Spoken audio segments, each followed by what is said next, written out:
नमस्कार, सुप्रभात, good morning. Ayushman arts classes के प्लेटफॉर्म पर एक बार फिर से सारे लोगों का स्वागत है। प्यारे साथियों, आज का जो हमारा टॉपिक है उसका नाम है विजयनगर साम्राज्य, जिसका शाब्दिक अर्थ होता है जीत का शहर। और इसी जीत के शहर से कुछ ऐसे चुनिंदा प्रश्न लेकर के आए हैं प्यारे साथियों, जो वर्ष 2026 में जो इम्तिहान होने वाली है उसमें बहुत सारे ऐसे प्रश्न होंगे जो आपको देखने को मिलेगा।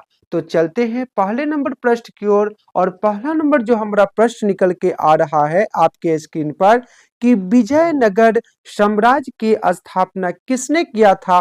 तो सही आंसर हो जाएगा हरिहर और बुक्का। अगला नंबर प्रश्न देखिए, क्वेश्चन कह रहा है विजयनगर के शासकों ने अपने आप को क्या कहा था। तो सही आंसर हो जाएगा राय। अगला नंबर प्रश्न देखिए, अगला क्वेश्चन करा गोपुरम का संबंध किससे है। तो राइट आंसर हो जाएगा मंदिर। अगला नंबर प्रश्न देखिए, विरूपाक्ष मंदिर कहाँ स्थित है। सही आंसर हो जाएगा हम्पी। पूछे हम्पी कहाँ है तो लिखेंगे हम लोग कर्नाटक। हम्पी कहाँ पड़ता है, कर्नाटक में। अगला नंबर देखिए, क्वेश्चन क्वेश्चन कह रहा है प्यारे साथियों कि सर्वप्रथम विजयनगर की यात्रा पर आने वाला पहला विदेशी यात्री कौन था। ए नंबर सही आंसर हो जाएगा निकोलो कॉन्टी। अगला नंबर क्वेश्चन देखिए, क्वेश्चन कह रहा है कि हरिहर एवं बुक्का किस वंश के शासक थे। तो इसका सही जो आंसर निकल करके आ रहा है हमारा संगम वंश। ए नंबर राइट आंसर हो जाएगा। अगला नंबर प्रश्न देखिए, क्वेश्चन कह रहा है कि आयंगर व्यवस्था संबंधित है तो किससे, विजयनगर साम्राज्य से। अगला नंबर क्वेश्चन देखिए, आमुक्त माल्यद किसने लिखा। आमुक्त माल्यद एक पुस्तक है, उस पुस्तक के लेखक कौन है, स्क्रॉल करके देखते हैं पता चलेगा। तो इसका सही आंसर जो निकल करके आ रहा है, सही आंसर हो जाएगा डी नंबर। और डी में लिखा है कृष्ण देव राय, जो विजयनगर साम्राज्य के सबसे प्रतापी शासक थे। अगला नंबर क्वेश्चन कह रहा है कि विजयनगर साम्राज्य की स्थापना कब हुआ था। सी नंबर राइट आंसर यानी 1336। अगला क्वेश्चन देखिए, क्वेश्चन कह रहा है कि हम्पी नगर किस साम्राज्य से संबंधित है। तो सही आंसर हो जाएगा ए नंबर विजयनगर साम्राज्य से संबंधित है। अगला नंबर प्रश्न देखिए, क्वेश्चन कह रहा है कि विजयनगर साम्राज्य का सबसे महानतम शासक कौन हुए। तो कृष्ण देव राय, जिन्हें आंध्र भोज या आंध्र पितामह कहकर भी संबोधित किया गया है। अगला नंबर क्वेश्चन देखिए, क्वेश्चन कह रहा है कि हम्पी को यूनेस्को द्वारा विश्व पुरातत्व स्थल किस वर्ष घोषित किया गया। अगला नंबर देखिए, मतलब स्क्रॉल करके देख रहे हैं तो सही इसका जो आंसर निकल के आ रहा है हमारा सी नंबर 1986 में। अगला क्वेश्चन का तेनालीराम का संबंध किस साम्राज्य से है। तो सही आंसर हो जाएगा विजयनगर साम्राज्य। अगला नंबर प्रश्न देखिए, विजयनगर साम्राज्य से संबंधित वंश है, उस वंश का नाम आपसे पूछा जा रहा है। तो इसका जो सही आंसर निकल के आ रहा है डी नंबर, इनमें से सभी, ये हमारा राइट आंसर हो जाएगा। अगला नंबर प्रश्न देखिए, क्वेश्चन कह रहा है कि कृष्णा स्वामी मंदिर का निर्माता कौन था। ए नंबर सही आंसर हो जाएगा कृष्णदेव राय। अगला नंबर प्रश्न देखिए, क्वेश्चन कह रहा है विजयनगर साम्राज्य से किस नगर का संबंध है। तो उस नगर को देखने के लिए सबसे पहले आपको देखना पड़ेगा ऑप्शन। और ऑप्शन देखिए, ऑप्शन हमारे सामने दिख रहा है और डी नंबर ऑप्शन हमारा सही पाया गया है। अगला नंबर क्वेश्चन देखिए, क्वेश्चन कह रहा है कमल महल कहाँ अवस्थित है। ये हमारा सही आंसर हो जाएगा हम्पी, और हम्पी पड़ता है कर्नाटक में। अगला नंबर प्रश्न देखिए, क्वेश्चन करा विजयनगर साम्राज्य में कितने वंशों ने शासन किया।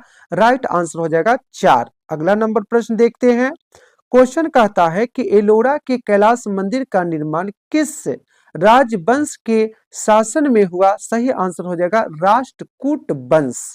अगला नंबर क्वेश्चन देखिए, राष्ट्रकूट वंश के जो संस्थापक थे उनका नाम हो जाएगा दंती दुर्ग।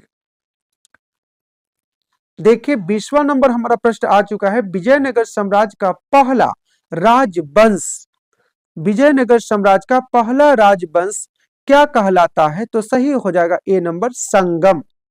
अगला नंबर प्रश्न देखिए, क्वेश्चन करा कृष्णदेव राय किस राजवंश के शासक थे? तो सही आंसर निकल के आ रहा है डी नंबर, तुलुप वंश से उनका संबंध था। देखिए ऑब्जेक्टिव क्वेश्चन का यही तो कमाल है, अगर याद है तो बनाइए, नहीं याद है तो आगे बढ़ते चले जाइए, क्योंकि वहां पे समय देना एकदम बेकार है, फालतू है। क्योंकि अगर जो आ रहा है बस आप एक बार देखेंगे वो क्वेश्चन का आंसर आपको समझ में आ जाएगा, और जो नहीं समझ में आ रहा है तो कितना बार भी आप देख लो वो क्वेश्चन आपको हमेशा इरिटेट करता चला जाएगा। चलते हैं अगला नंबर क्वेश्चन। क्वेश्चन करा कि राक्षसी टांगड़ी का युद्ध, जिसे ताली कोटा का युद्ध भी कहा जाता है, कब हुआ था? तो सही आंसर हो जाएगा सी नंबर 1565। अगला नंबर क्वेश्चन देखिए, बहमनी साम्राज्य की स्थापना कब हुआ था? अगला ऑप्शन पढ़ने की जरूरत ना है, क्योंकि ये हमारा सही आंसर हो जाएगा। अगला नंबर क्वेश्चन देखिए, क्वेश्चन कह रहा है महानवमी डिब्बा क्या है? इसका सही जो आंसर हो जाएगा विशालकाय मंच था। अगला नंबर क्वेश्चन देखिए, क्वेश्चन करा कृष्णदेव राय ने अमुक्त माल्यद किस भाषा में लिखा है? तो सही इसका जो आंसर निकल करके आ रहा है हमारा तेलुगु। अमुक्त माल्यद नामक पुस्तक किस भाषा में? तेलुगु भाषा में लिखे थे कृष्णदेव राय ने। अगला नंबर क्वेश्चन के हम्पी कहां पड़ता है? तो सही आंसर हो जाएगा कर्नाटक। अगला क्वेश्चन देखिए, क्वेश्चन करा सिख धर्म के पहले गुरु गुरु नानक देव जी का जन्म कब हुआ? 1469 69। अगला नंबर प्रश्न देखिए, क्वेश्चन कह रहा है सिख धर्म के 10वें गुरु गुरु गोविंद सिंह ने खालसा पंथ की स्थापना कब किया? सही आंसर हो जाएगा सी नंबर 1699। अगला नंबर प्रश्न देखिए, क्वेश्चन कह रहा है सिख धर्म के 10वें गुरु गुरु गोविंद सिंह की मृत्यु कहाँ हुई थी? सही आंसर हो जाएगा नांदेड़। कब हुआ था? 1708 में इनको किसी ने चाकू मार दिया था, जिसके कारण इनका इंतकाल हो गई थी। उस गुरु का नाम है गुरु गोविंद सिंह। अगला नंबर प्रश्न देखिए, क्वेश्चन कर रहा है किस सिख गुरु को जहांगीर ने फांसी दे दिया था? उस गुरु जी का नाम पूछा जा रहा है। तो देखते हैं ऑप्शन आगे, और यही हमारा सही आंसर हो जाए गुरु अर्जुन देव, जो 5वें गुरु थे। एक लास्ट क्वेश्चन कह रहा है हमारा कि पंजाब के अमृतसर में जो स्वर्ण मंदिर बना है उसका निर्माण किस सिख गुरु ने करवाया था? तो सही आंसर हो जाएगा गुरु रामदास, और सिख धर्म के कैमा गुरु थे? चौथा गुरु थे। कितने नंबर थे इनका क्रम था? चौथा नंबर था गुरुओं में।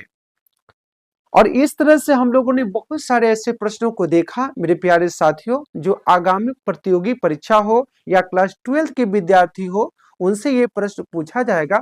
बस आज के लिए इतना ही। बस आप लोगों से अनुरोध इतना है कि एक एक प्रश्नों को देखते चले, और साथ में ये भी स्कोर करें कि आपने कितने प्रश्नों को सही सही बनाया है। बस आज के लिए इतना ही। फिर एक नए वीडियो के साथ आप लोगों के बीच उपस्थित होंगे। बस आज के लिए इतना ही। जय हिंद, जय भारत।